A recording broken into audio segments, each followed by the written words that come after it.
जी क्या कहते हैं आप?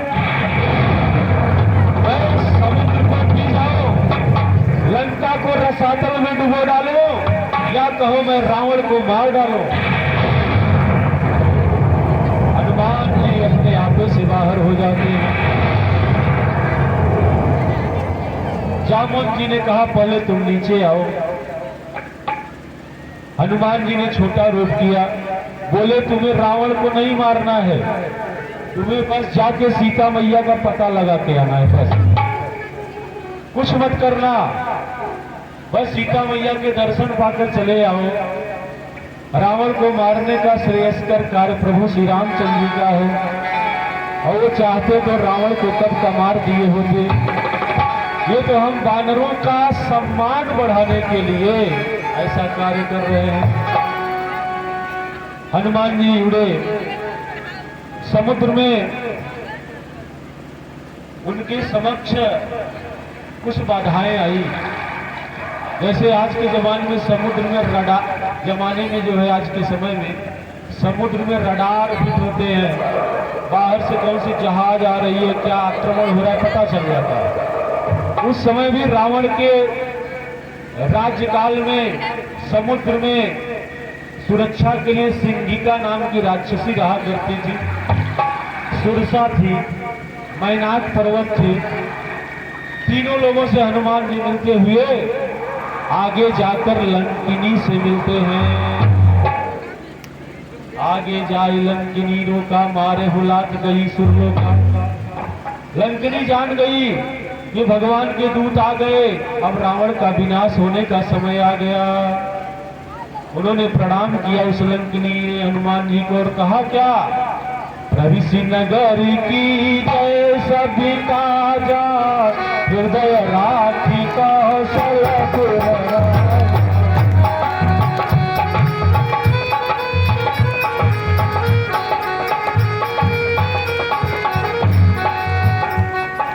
प्रविशि नगर की जय सब काजा, हृदय राखी कौशलपुर राजा।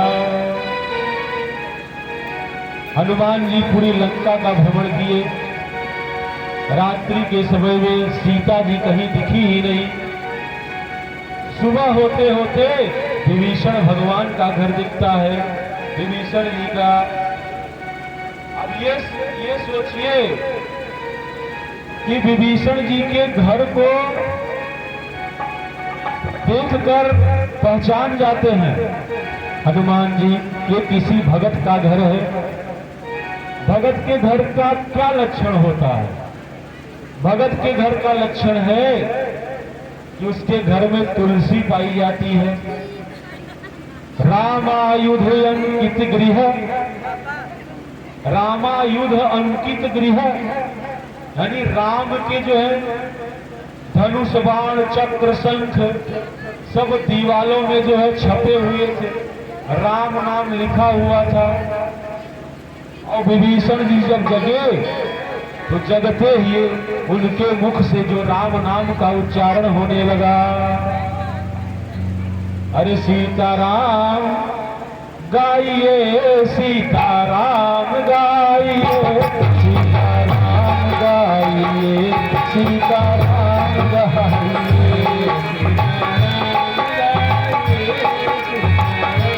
मत गलाओ भैया बच्चे को, ले लो। सीताराम गाइए, सीताराम गाइए।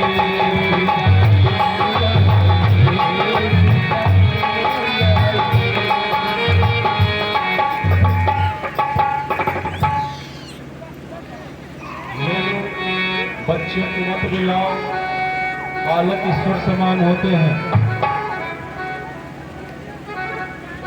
विभीषण जी से हनुमान जी मिलते हैं और मिलते हुए विभीषण के निर्देशानुसार अशोक वाटिका में हनुमान जी जाते हैं और उस आदि शक्ति का दर्शन पाते हैं। पेड़ के ऊपर चढ़ के हनुमान जी छोटा रूप धारण करके बैठ जाते हैं। उसी समय रावण आता है, मां सीता के ऊपर त्रास दिखाता है। लेकिन हनुमान जी सब देख रहे हैं, सुन रहे हैं। बाद में उन्होंने सोचा कि मैया के सामने मैं कैसे जाऊं, तो मैया के सामने छोटा सा रूप धारण करके गए। लेकिन जाने से पहले उन्होंने कहा ऐसे तो मैया मुझे देखेगी नहीं। तो उन्होंने सबसे पहले मुद्रिका जो भगवान ने दी थी उसको गिरा दिया। मुद्रिका गिराने के बाद मां सीता उसको लेके देखने लगी। सीता मैया उसको लेकर देखने लगी। और हनुमान जी क्या कर रहे हैं? श्री राम कहानी सुनो रे, श्री राम कहानी। इस भजन कीर्तन को गाने लगे। श्री राम कहानी सुनो रे, श्री राम कहानी।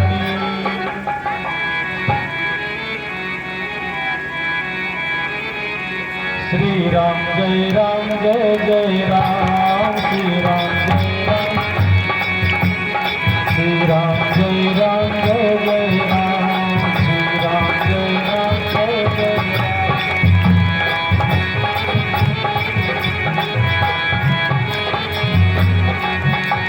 हनुमान जी बड़े आत्म भाव में कहते हैं, क्या कहते हैं? एक एक कथा का वर्णन इस गीत में किए हैं। हनुमान जी ने एक एक कथा को गाया। कथा क्यों गाए?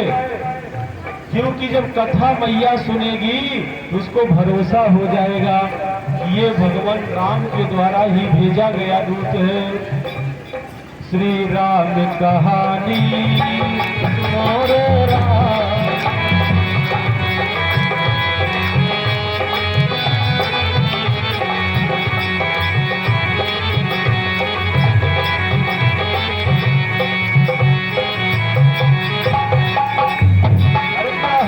सुनाते आए अखियों से पानी। राम कहानी सुनो रे राम कहानी, श्री राम जय राम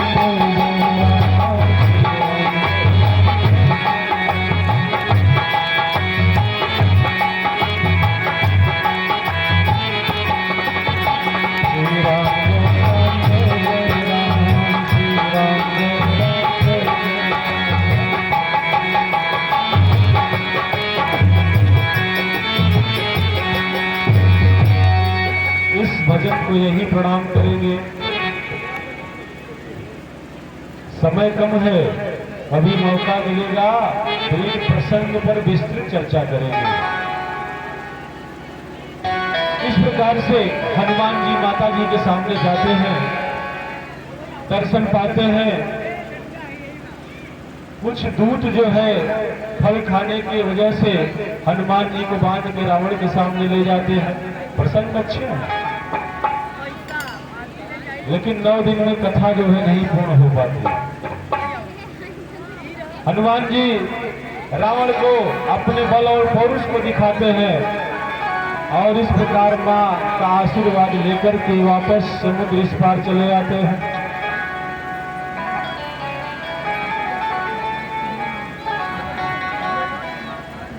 अब वह समय आ गया कि लंका पर चढ़ाई करने की तैयारी हो गई।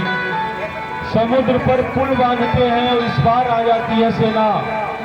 अंगद को भेजा गया एक बार फिर समझाने के लिए, रावण नहीं माना और युद्ध कांड प्रारंभ हो जाता है। बड़े बड़े योद्धाओं को वीर गति की प्राप्ति होती है। कथा संक्षेप कर रहे हैं इसलिए समय का अभाव है। और वैसे भी राक्षसों के बारे में क्या कहना, निश्चर ऐसे ही है। क्या कहना, राक्षस आएंगे तो क्या कहेंगे, तलवार तलवार क्या बकते हो, तलवार काम नहीं आएगी। और तब लखनलाल कहेंगे छत्री के तन पे पड़ते ही 36 टुकड़े हो जाएंगे। ऐसे भी बोलेंगे, वीरता की बखान करेंगे।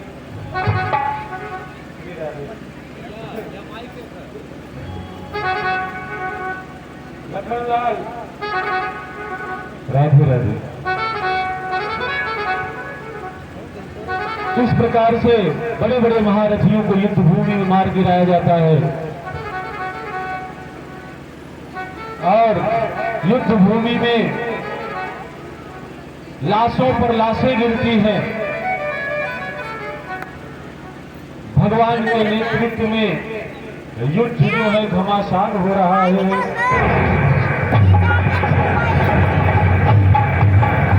मेघनाद जैसे योद्धाओं का भी वध हो जाता है।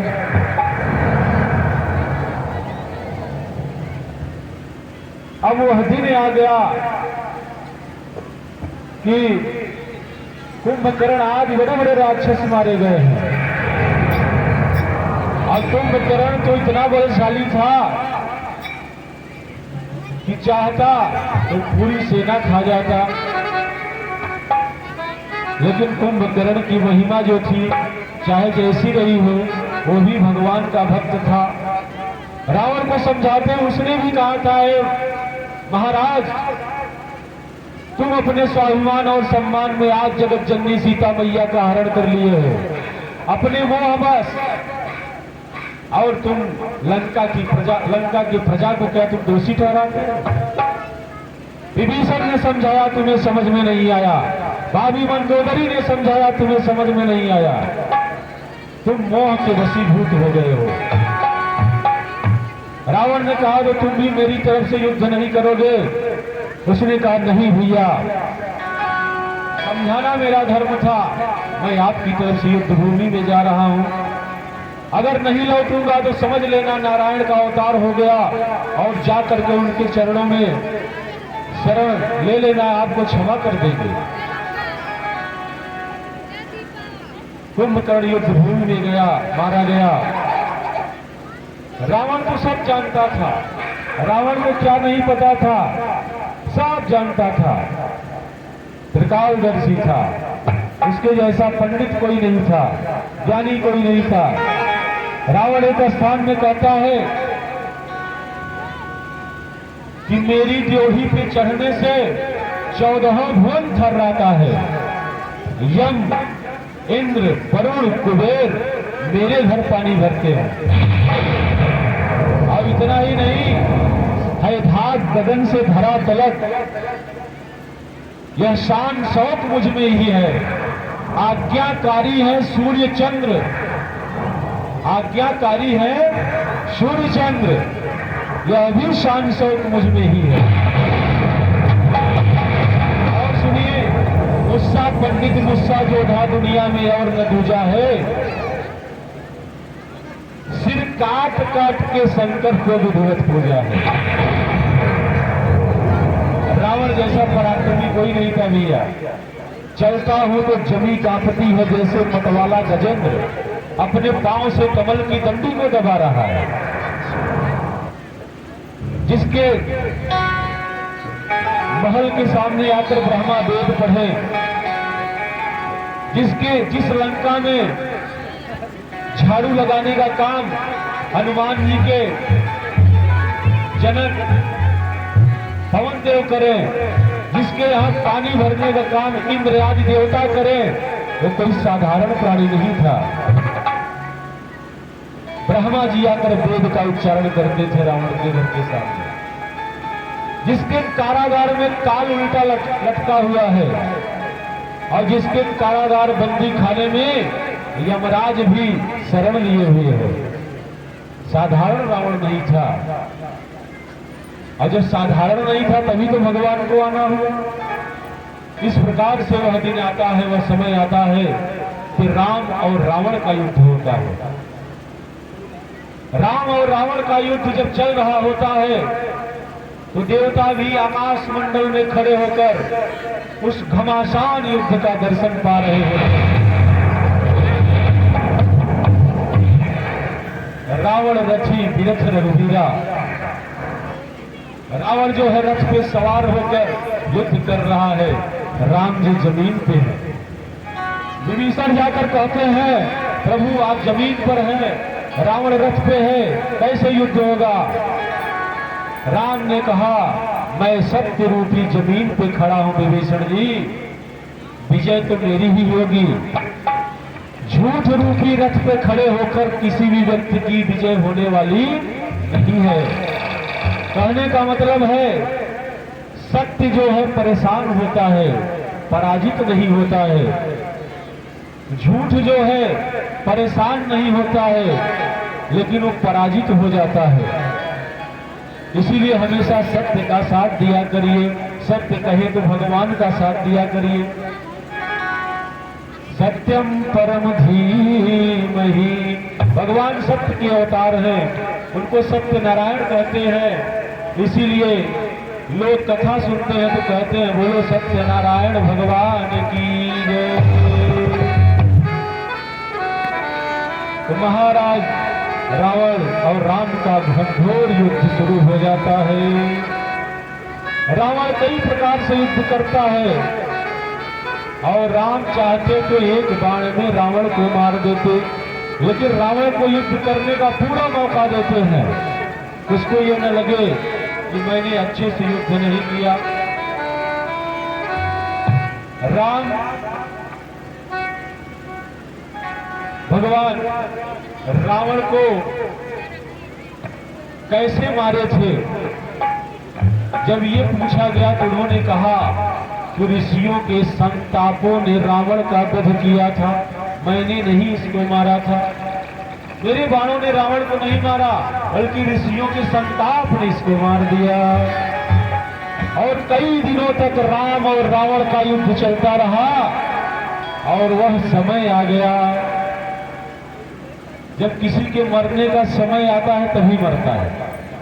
आप लोग कोरोना आया था तो डर गए थे कि हम मर जाएंगे, लेकिन नहीं मरे।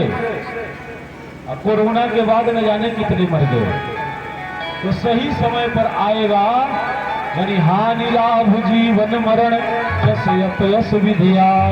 तो रावण के अंत का जब समय सही आया तो राम ने रावण के ऊपर कितने बाण चलाए थे?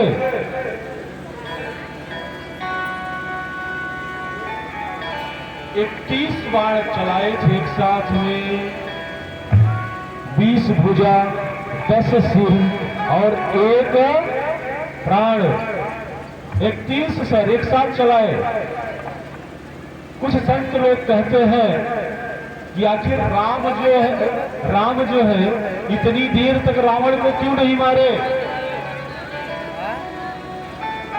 तो दर्शन यहां प्राप्त होता है कि रावण के हृदय में मां जगत जननी सीता मैया की छवि है और सीता मैया के हृदय में भगवान श्री रामचंद्र जी रहते हैं। और बाण चलेगा तो सीता मैया मरेंगी, रावण तो मरेगा, सीता मैया मरेंगी।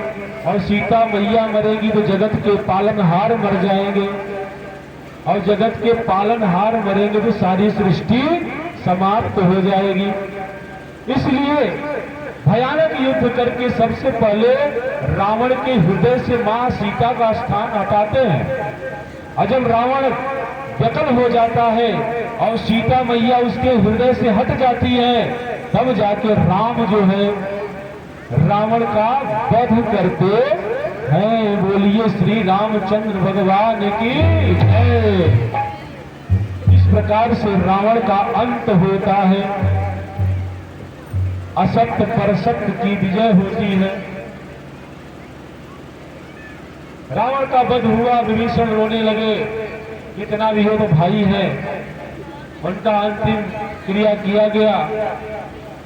विभीषण को राजगद्दी दी गई, मां सीता मैया को ससम्मान ले आया गया और भगवान श्री रामचंद्र जी सपरिकर पुष्पक विमान पर सवार होकर अयोध्या के लिए प्रस्थान करते हैं।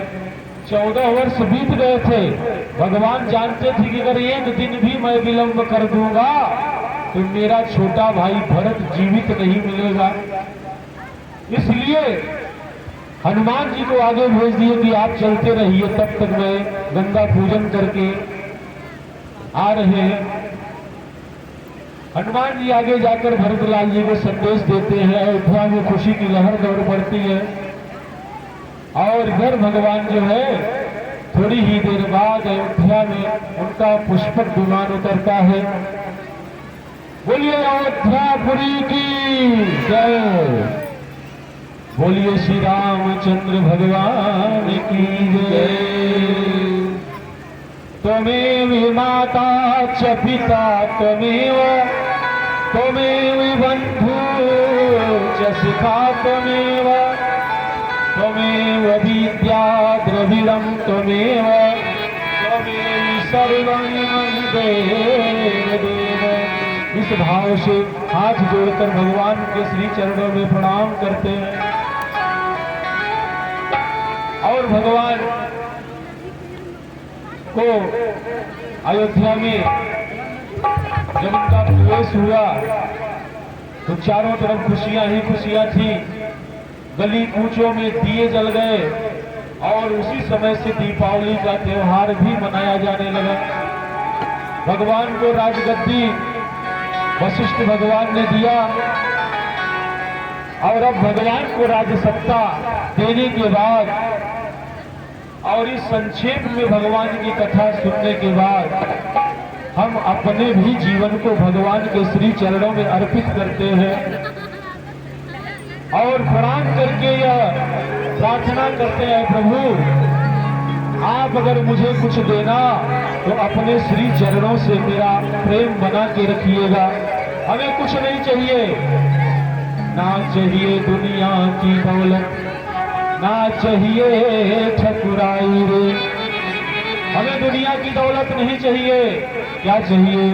भगवान के श्री चरणों से आपका प्रेम हो जाए, इससे बढ़ के कुछ भी नहीं है। हमारे बीच में हमारे राजा साहब बैठे हैं और उनको कथित कारण से जल्द जाना भी है, इसलिए कथा को सार संक्षेप करते हुए कथा का विश्राम हम लोग यही कराएंगे और राज्याभिषेक भगवान का होगा। ये कुर्सी